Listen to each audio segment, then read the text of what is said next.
Hey SpeedCubers, welcome back to the channel. If you're new here, my name is Elias, and today we're going to be covering an important step in the CFOP method of solving the Rubik's Cube.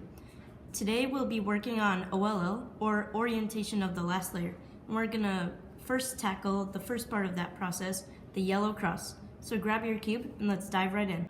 Before we jump into solving the yellow cross, let's quickly go over where this step fits in the CFOP method.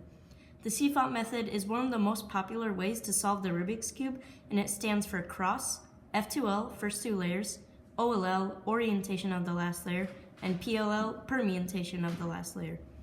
Today we're going to be focused on OLL step, which is all about orienting the last layer pieces. Specifically, we're going to create the yellow cross. This is the first part of OLL, and I'm going to make another video which will cover the second step of OLL. And once we've solved this step, we'll be able to move on to the next part, which is PLL.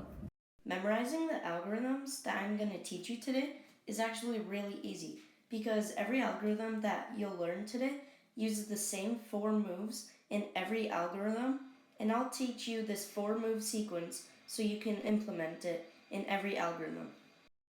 Here's the 4-move sequence that we'll be using in every algorithm today. It goes like this. R, or turning the right side counterclockwise or up. U, turning the up side clockwise, just like that too. R prime means turning the right side counterclockwise this time, just like that. And then U prime stands for turning the top side counterclockwise, just like that. And that's the 4-move sequence that you'll be using today. I'll do it slowly for you, and then I'll show you how fast that you should be able to do it before you start memorizing the algorithms. So turning the right side, the top side, the right down, and the up to the right. Right, up, right, up. Like that. And just doing this to make sure that you can memorize how to do this is really important to make sure that you can do the algorithms today. So here's how fast you should be able to do this before memorizing all of the algorithms.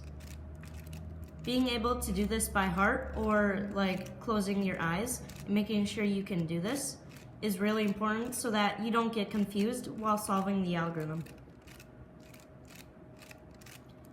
And then once you're good enough at this, you can really practice and start to go really fast.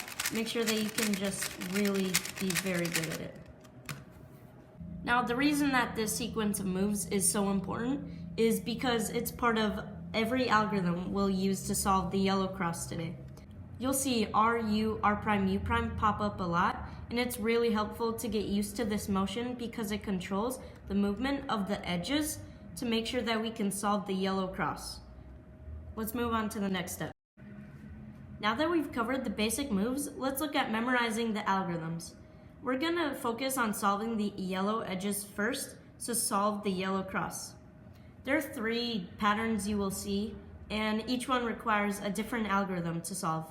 The patterns are the dot case, which is where there is a yellow dot in the center, and none of the other edges you can see. The L case, which is where you can see 2 edges and they're right next to each other, just like this. And then the last one is the line case, where you can see that there are 2 edges and they are on the opposite side of the Rubik's Cube from each other. Let's go through each of these and figure out what to do for each case. Also, make sure to ignore these edges because right now we're not focusing on those. The first case I'm going to show you is the dot case. The dot case is where you don't see any yellow edges on the top, and the top layer is just a solid yellow with no edges on it. This is the first pattern you'll encounter, and it means you need to perform an algorithm to get some of the yellow edges on the top. Here's the algorithm that we use for this case.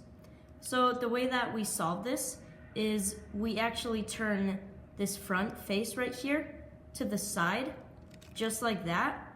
And then we use those 4 first moves that we learned from the start, R, U, R prime, U prime, and then we just undo this first front move by turning it just like that. And you can see that now on the top, it isn't just a dot, there are actually some edges on the top side now. The next case is the L case.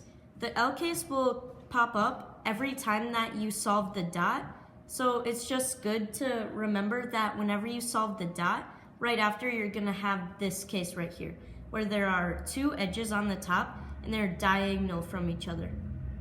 Here's the algorithm to solve the case. So before, when I showed you how to solve the dot, we turned just the first layer.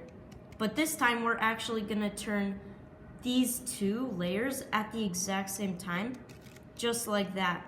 So that when you turn it, these should all be white. And then you are just gonna do the first four moves that I showed you at the start. R, U, R prime, U prime. And then actually put your thumb on the bottom right here and turn it just like that. So when you do that, it will solve the rest of the edges, and so that you will have the yellow cross. The final case is the line. You can see it's a line because there are two edges that are yellow on the top, and they are across from each other on the Rubik's Cube.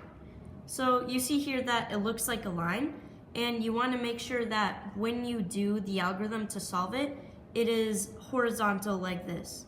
You want to make sure that it is not vertical, because if you do this, it will not be solved and it'll just bring you to the dot or the L case again.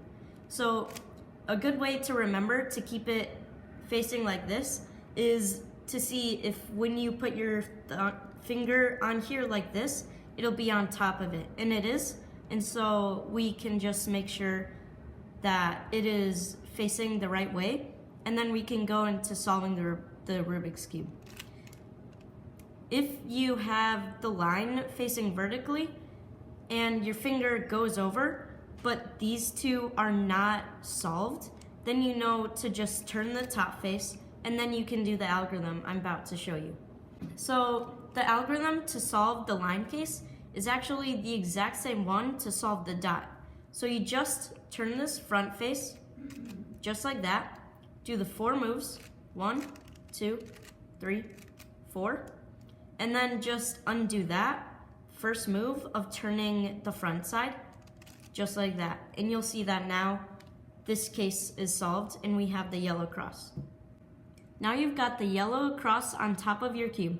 This is the first part of the OLL step, and it's a key to setting up you for the next phase of solving the last layer.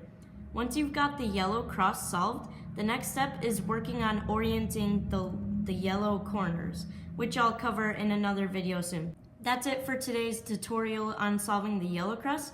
I hope you found this helpful. Remember, practice makes perfect, so don't worry if you don't get it right away. Keep practicing those algorithms, and soon enough you'll be solving the yellow cross like a pro. Make sure to subscribe to the channel and hit the bell icon so you never miss a new tutorial. Got any questions or stuck on a step? Drop a comment down below. I'm here to help. Keep cubing, and I'll see you in the next video.